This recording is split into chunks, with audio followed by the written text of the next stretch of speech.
শুভ দুপুর বন্ধুরা, দেখুন চারিদিকে দেখতে দেখতে ধান লাগা শেষ হয়ে গেল।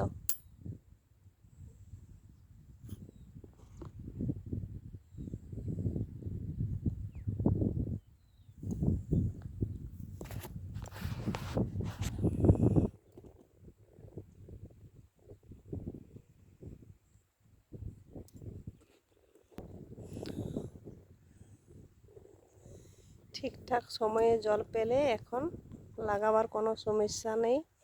এখন গাড়িতে মাটি চাষ দিয়ে দিচ্ছে, খুব তাড়াতাড়ি লাগানো হয়ে যাচ্ছে।